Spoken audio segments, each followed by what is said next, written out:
ଇ ନୃସିଂହ ତ ଶଳା ଚୁଟି କଟା ପୁଅ, ଶଳା ଚୁଟି କଟା ପୁଅ, ଶଳା ଚୁଟି କଟା ପୁଅ ସଖୀ ମତେ ମାଇଲା ଲୋ।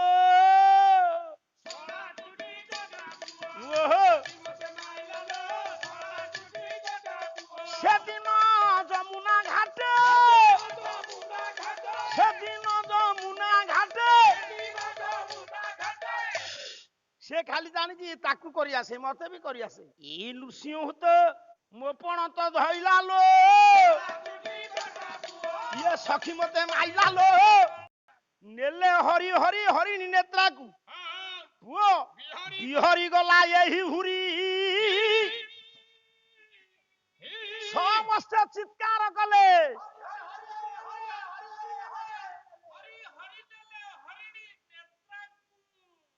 ହରିଣୀ ନେତ୍ରା ମୃଗ ନେତ୍ରୀ କି ହରି ହରି ନେଲେ କେମିତି ଲେଖା ସେ। ମଉସା ଏ କଥା ପଡିଲା କାନରେ କାହାର? ଯିଏ କୃଷ୍ଣଙ୍କୁ ପ୍ରତିବାଦ କରିଥିଲା ଏ ମୋ ଭଉଣୀ ପାଇଁ ଉପଯୁକ୍ତ ନୁହଁ। ଯେତେବେଳେ କାନରେ ପଡିଗଲା ପଣ୍ଡିତ ରୁକ୍ମଣଙ୍କର ଦମ ଘୋଷ ରାଜା ପୁଅ ଶିଶୁପାଳକୁ ଡାକିଛି। ସେ ସାଡେ ବାଜା ବଜାଇ ମୁକୁଟ ପିନ୍ଧି ନୃସିଂହ ହୋତା ଭଳିଆ ଫିଟ୍ ଫାଟ ହିଁ ଆଇଲେ କଣ ହବ? ତୋର ତ ମେଳମାଳ ଠିକ ନାହିଁ, ତୁ କଣ କରିବୁ? ଜଣେ କ କହିଲା ବେଳକୁ ଜଣେ ବୋ। ପୁଅ ସେତିକି ବେଳେ ଦୌଡ଼ି ଦୌଡ଼ିକିରି ଆସିଲା କିଏ? ଗୋଟିଏ ପଦ ଗାଉଛି, କେମିତି ଲେଖିଛନ୍ତି ଯୋଗ୍ୟ କବି।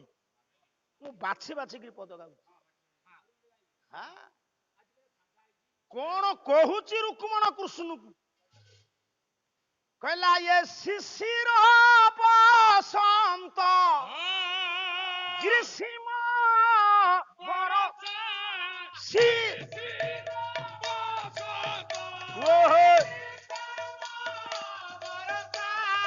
ଆଉ ଆଦ୍ୟ ବନ ଆଉ ଆଦ୍ୟ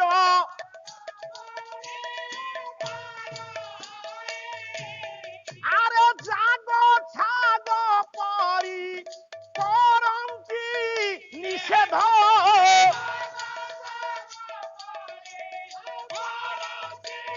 ନିଷେଧ ଇଏ ଅଛି ଷଣ୍ଢାରିକି ନ ଛୁଇଁ ଆଏ ଛୁଇଁବା।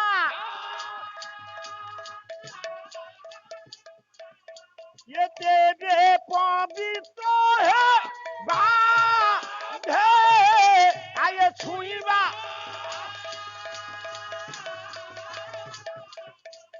ये बे आये हसी रूसी के सो काटी चू तिनिसो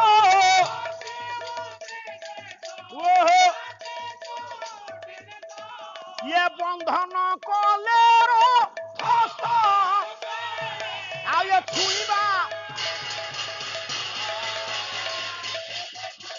ये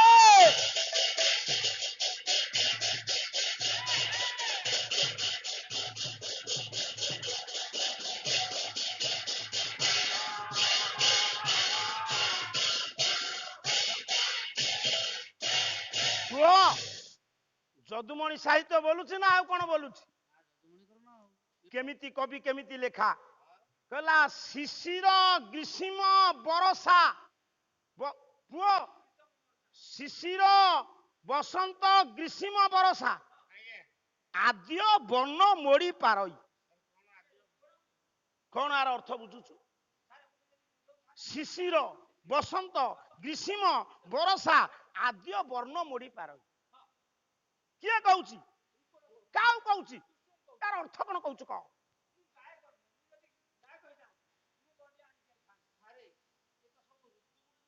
ଲେଖେ ଶିଶିର, ଲେଖେ ଶିଶିର, ଲେଖେ ମତେ କହୁଛୁ ଲେଖେ। ବସନ୍ତ ଗ୍ରୀଷ୍ମ ବରଷା ये चारिटा ऋतु आसिला। शीत ऋतु, बसंत ऋतु, ग्रीष्म ऋतु। यार आद्य वर्ण कहले आद्य अक्षर को एकाठी कर। ଶିଶିରରେ ରଖ ସି, ବସନ୍ତରେ କଣ ହେଲା ଗ୍ରୀଷ୍ମରେ ଗ୍ରୀ, ବରଷାରେ ସେ ହେଇଥିଲା ଶିବ, ଇଏ ଗ୍ରୀ ଇଏ ହେଲା ବ, କଣ ହେଲା ଶିବ ମୋଡି ପାରେ ର ଶିଶିର ତା ଆଦ୍ୟ ବନକୁ ଏକାଠି କରିଛି, ପୁଣି କାହିଁ ଆଦ୍ୟ ବନକୁ ମୋଡୁଛୁ? ଶିଶିର, ବସନ୍ତ, ଗ୍ରୀଷ୍ମ, ବରଷା ଆଦ୍ୟ ବର୍ଣ୍ଣକୁ ଏକତ୍ର କଲେ କଣ ହବ? ମୁଁ ଶିବ ଗ୍ରୀବ ମୋଡି ପାରେ ରୁକ୍ମଣ କହୁଛି। ଡାଇରେକ୍ଟ ନ ଲେଖି ଦେଖ କେମିତି ସାହିତ୍ୟର ଛଟାକୁ କବି ପ୍ରତିପାଦିତ କରିଛନ୍ତି ସାହିତ୍ୟିକ ମାନଙ୍କ ପାଇଁ, ବୁଦ୍ଧିଜୀବୀ ମାନଙ୍କ ପାଇଁ। ଅର୍ଥକୁ ଆସେଇନି। ମୁଁ ଶିବ ଗ୍ରୀବ ମୋଡି ପାରେ ଅର୍ଥ କଲେ ଲୋକ ଉଠିବେ। ଶିବ ଗ୍ରୀବ ମୋଡି ପାରେ କିଏ କହୁଛି? ରୁକ୍ମଣ। କାହାକୁ? କୃଷ୍ଣ। କିନ୍ତୁ ମୁଁ ତୋତେ ଛୁଇଁବିନି, ମତେ ନିଷେଧ ଅଛି। ନା କାହିଁକି ଛୁଇଁବୁନି? ନା ଶିବ ଗ୍ରୀବ ମୁଁ ମୋଡି ପାରେ, ଶିଶିର, ବସନ୍ତ, ଗ୍ରୀଷ୍ମ, ବରଷା ଆଦ୍ୟ ବନ ଜାଗ ଛାଗ ପରି କରନ୍ତି ନିଷେଧ। ୟାକୁ ଜାଗ ଛାଗ ଯେମିତି ଯଜ୍ଞରେ ବଳି ଦିଆଯାଏ। ମୁଁ ତୋତେ କେତେବେଳୁ ହାଣି ସାରନ୍ତଣି ରେ କୃଷ୍ଣ, ମୁଁ ନିଷେଧ ଅଛି ତୋତେ ଛୁଇଁବି। କାରଣ ତୁ ହଉଛୁ ଷଣ୍ଢାରିକି ମାରିଛୁ ପାପୀ,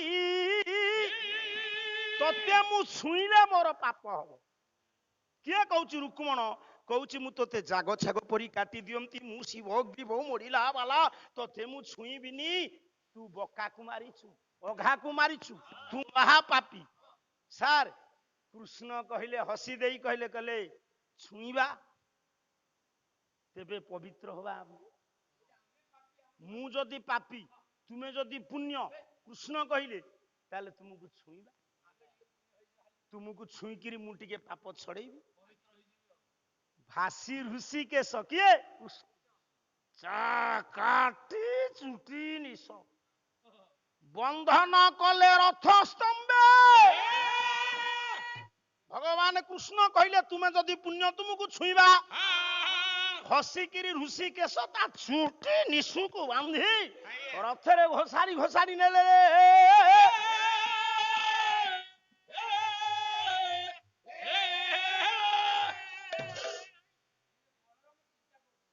ବଳରାମ ଆଉ ଚିନ୍ତା କରିବେ, ପଛ ପଛ ଦୌଡୁଛନ୍ତି କେତେ ଶ୍ରଦ୍ଧାର ଭାଇ ପୁଅ। ବଳରାମ କହିଲେ ବନ୍ଦ୍ୟ ଇଏ ବନ୍ଦ୍ୟ, ଇଏ ଆମର ବନ୍ଧୁ। କାହ୍ନୁରେ ବଳରାମ ପହଞ୍ଚି ଗଲେ, ଦେଖିଲେ ରୁକ୍ମଣକୁ ବାନ୍ଧିକିରି ଘୋଷାରିକି ନଉଛି କାହ୍ନୁ। କହିଲେ ଯା ତାର ଭଉଣୀର କର ତୁ ସ୍ପର୍ଶ କରିବୁ, କର ଧରିବୁ। ଅଚ୍ୟୁତକୁ ନିନ୍ଦା କରି ସେ ବନ୍ଧନରୁ ଚ୍ୟୁତ କରିଦେଲେ।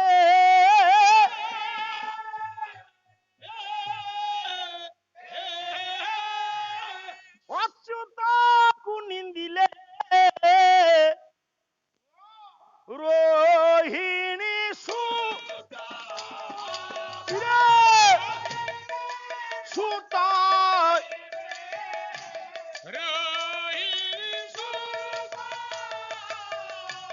ରହୁ ବରବ ଧନୁ କରିଲେ ମୁକ୍ତ ହେ ଇଏ।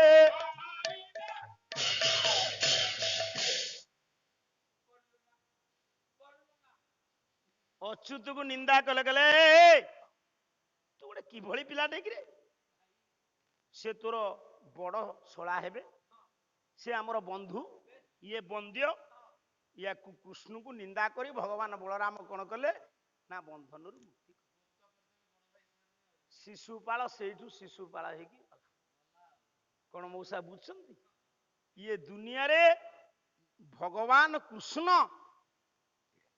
ରୁକ୍ମିଣୀ କି ହରଣ କଲେ ନା ଉଦ୍ଧାର କଲେ? ଉଦ୍ଧାର କରିନା, ରୁକ୍ମିଣୀ କି ଉଦ୍ଧାର କଲେ।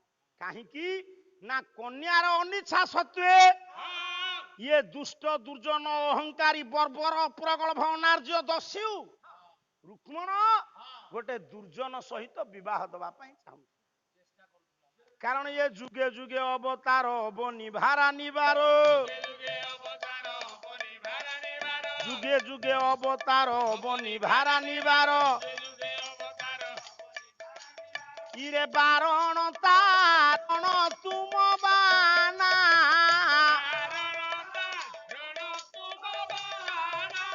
ନ ଜାଣନ୍ତି ବ୍ରହ୍ମା ଶିବ ଅନନ୍ତ ଆଦିବାସବ ନ ଜାଣନ୍ତି ବ୍ରହ୍ମା ଶିବ ଅନନ୍ତ ଆଦିବାସବ ଆଉ ନାରଦ ଯାଉଛନ୍ତି ବୀଣା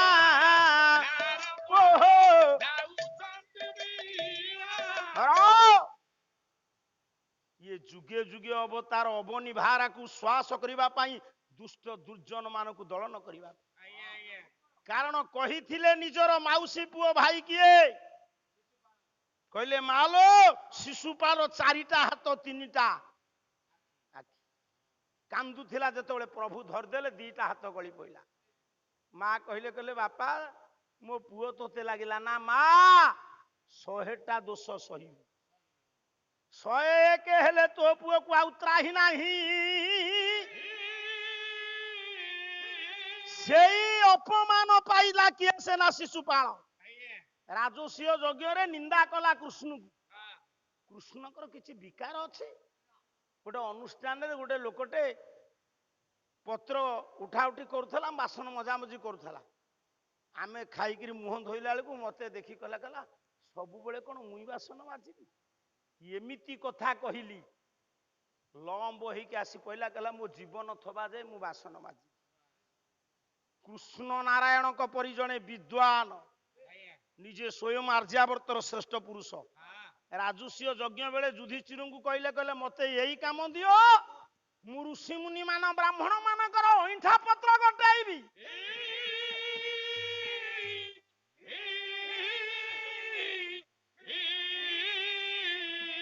ସେବା ଠାରୁ ପୁଣ୍ୟ ଏ ବିଶ୍ୱରେ ନାହିଁ ସେଇଥିପାଇଁ ଭଗବାନଙ୍କର ସେବା ଠାରୁ ମାନବ ସେବା ହଉଛି ମୂଲ୍ୟବୋଧ ମାନବ ସେବା ହଉଛି ମାଧବ ସେବା କଣ କହିଥିଲେ ଆପଣଙ୍କର ଉତ୍କଳମଣି ବନ୍ଧୁ ଦା କଣ ଜୀବନର ଉତ୍ସ ମୂଳ ଉତ୍ସ କହିଲା ମିଶୁ ମୋର ଦେହ ଇଏ ଦେଶ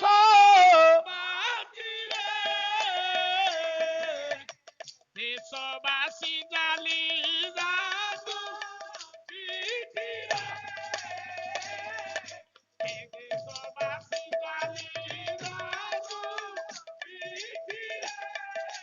ଦେଶର ସ୍ୱରାଜ୍ୟ ଯେତେ ଦେଶର ସ୍ୱରାଜ୍ୟ ପଥେ ଯେ ପୁରୁତ ହିଁ ପଡ଼ି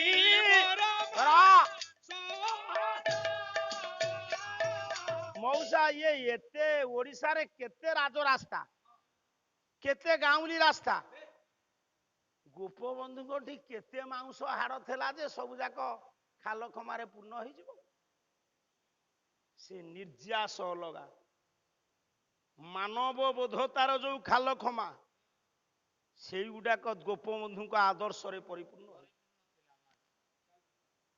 ତେଣୁ ଯୁଗେ ଯୁଗେ ଭଗବାନ ଉଦ୍ଧାର କରିଛନ୍ତି ନାରୀ ମାନଙ୍କୁ ଝିଅ ମାନଙ୍କୁ ଋଷିମୁନି ମାନଙ୍କୁ ସମସ୍ତ କୃଷ୍ଣଙ୍କୁ ଜନ୍ମ କରିଥିଲେ କିନ୍ତୁ ମଉସା ଆଜି ଖାଲି ସୂଚେଇ ଦଉଛି କୃଷ୍ଣଙ୍କର ତ 16,108 ସ୍ତ୍ରୀ କୃଷ୍ଣଙ୍କର 16,108 ସ୍ତ୍ରୀ କଣ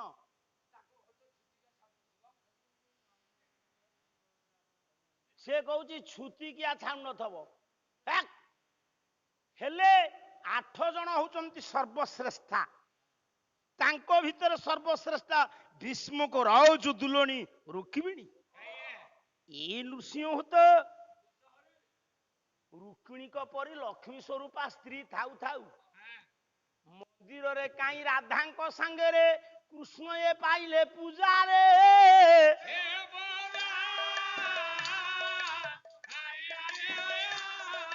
ସୀତାଙ୍କ ସାଙ୍ଗରେ ପଣ୍ଡିତ ମଣ୍ଡଳୀ ରାମ ପାଇଲେ ଏ ପୂଜା ହେ ସୀତାଙ୍କ ସଙ୍ଗରେ ପୂଜା ପାଉଥିଲେ ସେଇ ପ୍ରଭୁ ରାମ ରାଜା ତାହେଲେ ମଉସା ଶିବଙ୍କ ପାଖରେ ପାର୍ବତୀ,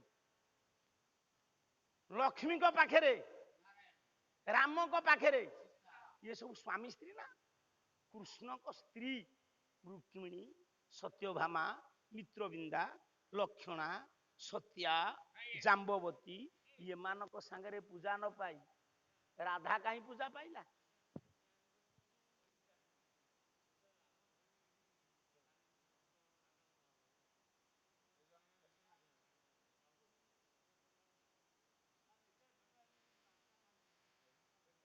ସେ ରାଧା କୃଷ୍ଣ କାହିଁକି ପୂଜା ପାଉଛନ୍ତି?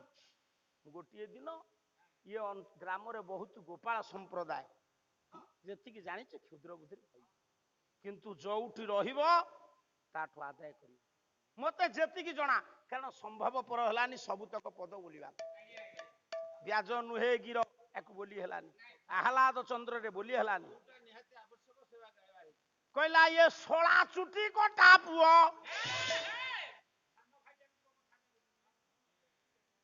ନାଇଁ ନାଇଁ ଏଇ ବିଶ୍ୱର ପଦ ପରା। କହିଲା ଇଏ 16 ଚୁଟି କଟା ପୁଅ।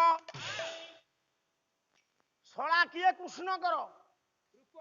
ତା ଚୁଟି କି କାଟିଥିଲେ କିଏ? ତାଙ୍କ ପୁଅ କିଏ? କନ୍ଦମୂଳ। କନ୍ଦମୂଳ ନା ବାଇଗଣ? କନ୍ଦର୍ପ। କହିଲା 16 ଚୁଟି କଟା ପୁଅ।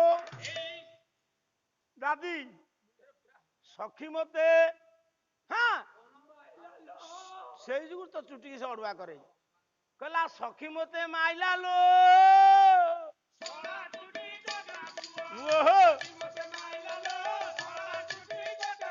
ସେଦିନ ଯମୁନା ଘାଟେ,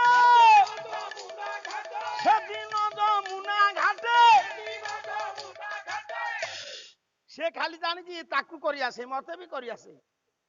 ମୋ ପଣ ତ ଧଇଲା ଲୋ, ଇଏ ସଖୀ ମତେ ମାଇଲା ଲୋ। ପଣ୍ଡିତ ମଣ୍ଡଳୀ ମୋର ପଣ୍ଡିତ ସଭାରେ ଯାହା ଯାହା ନ୍ୟାୟ ମାନ ଆଲୋଚନା ହେଲା ବାରେ, ଏହି ଠାରୁ ଦାସ ପୁଅ ମାଗୁଛି ବିଦାୟ। ଆପଣ ମାନଙ୍କୁ ଦୟା କରିଥିବେ ସେହି ପ୍ରଭୁ ଦୟାମୟ। ଗଲା ବେଳେ ନନା ପୁଅ କରୁ ଅଛି ଅଳି, ହରିବୋଲ ସଙ୍ଗତରେ ଦେବେ ହୁଳହୁଳି କରତାଳି।